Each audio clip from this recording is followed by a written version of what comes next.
China and India have a long and rich history of trade that goes back over 2,000 years. The two ancient civilizations first interacted through overland trade routes, most notably the Silk Road, which made it easy for people from East and South Asia to share goods, culture, and knowledge. This happened as early as the first millennium BCE, as shown by archaeological evidence like Indian beads found in China from this time. In the 1st century CE, Buddhism spread from India to China. Trade routes made it easier for religious and cultural exchange, especially between Buddhist monks traveling between the two regions. Along the Silk Road, goods like Chinese silk, Indian spices, gems, and textiles moved. Silk became a symbol of Chinese exports that were highly sought after in India and beyond.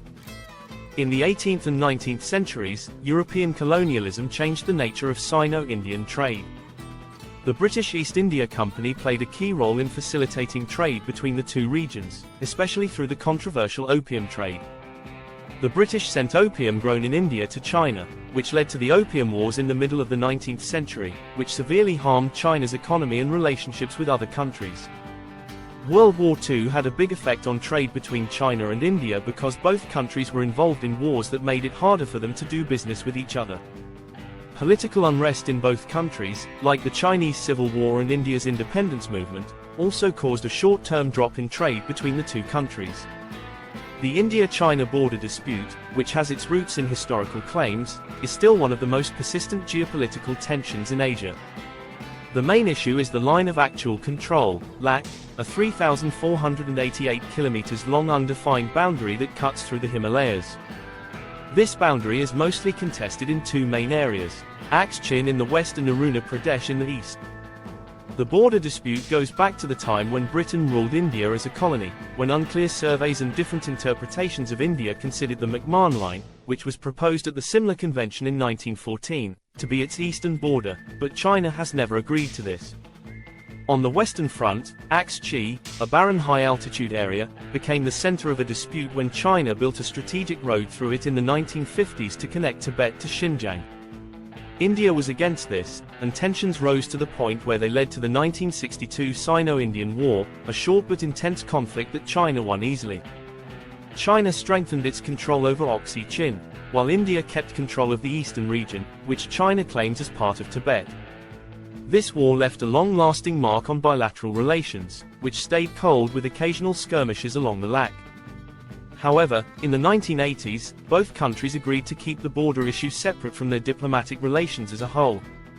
Several rounds of talks and confidence-building measures including protocols on military disengagement helped maintain relative peace. However, the rising economic and military power of China in the 2000s began to shift the balance as China expanded its infrastructure and military presence near the LAC. Tensions grew in response. India bolstered its own border defenses, setting the stage for increased friction. Incidents like the 2017 Doham standoff underscored the potential for conflict. Even though both sides managed to de-escalate, a significant turning point occurred in June 2020 when Chinese and Indian troops clashed violently in the Guan Valley, resulting in the first fatalities at the border in over 4 decades. This clash caused a fundamental shift in the relationship, with both sides ramping up their military presence along the LAC. Subsequent efforts to disengage through diplomatic and military talks have been slow and incremental, with both sides maintaining a heavy HEAV military presence. India and China broke off their 4-year military standoff on October 21 when they decided to patrol the border they have been fighting over. Monday, India's foreign minister said that this new development will lead to better political and economic ties between the two major Asian nations. The announcement comes just before Prime Minister Narendra Modi's trip to Russia for the BRICS Summit from October 22 to 24, where he may meet with Chinese President Xi Jinping, according to Indian officials at an NDTV media conclave.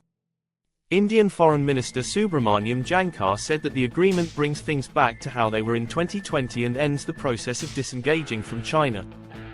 He also said that the agreement was only reached that day and that upsetting peace and tranquility slows down the progress of the relationship in general. A senior Indian military officer told Reuters that to avoid fights, both armies will patrol disputed border areas on a schedule that both sides agree on. The officer also said that both countries would keep an eye on the Ladakh region to make sure that the rules are followed and that no violations happen. Officials in New Delhi said that the agreement makes it possible for Modi and Xi to meet again, possibly at the BRICS Summit. This would be their first meeting since 2020. A military officer also said that both sides will slightly withdraw their troops from their current positions to avoid direct confrontations while still being able to patrol these areas according to a developing schedule. The officer also said that monthly review meetings and consistent monitoring of the disputed areas by both countries would help make sure there are no violations. Please do us a favor. If you like our content, please hit the like button to help even more. Also, please leave your thoughts and feedback in the comments. Your contribution helps us grow. The 2024 BRICS Summit will cover a number of important topics, but the main goal will be to solidify the group's recent growth, which now includes new members like Saudi Arabia. Egypt, the UAE, Iran, and Ethiopia will probably talk about how to include these new countries and improve the BRICS's overall plan to improve global cooperation. One of the most important issues will be encouraging the use of local currencies for trade between member states instead of the US dollar. This is part of a larger goal to reduce reliance on Western financial systems, but the goal of this initiative is not to completely replace the US dollar with local currencies. Russia is working hard with the central banks of the BRIC countries to create a new settlement and payment system that will allow operations in national currencies, including digital ones. This project is part of a larger attempt by the BRICS nations to improve their financial independence and become less reliant on traditional Western-controlled financial systems that are often open to sanctions or political pressure from outside the region. A major part of this work is the plan to build a multilateral digital payment and settlement platform that could be called BRICS Bridge. The goal of this platform is to connect the financial markets of BRICS members so that trade in financial deals can go more smoothly. Since the 2013 BRICS Summit in South Africa, a new system has been being thought about. Its goal is to build a strong infrastructure that can't be damaged by outside forces, like bans that have hurt countries like Russia. The idea of a BRICS bridge is seen as important for increasing financial cooperation, especially since there are ongoing talks about dollarization.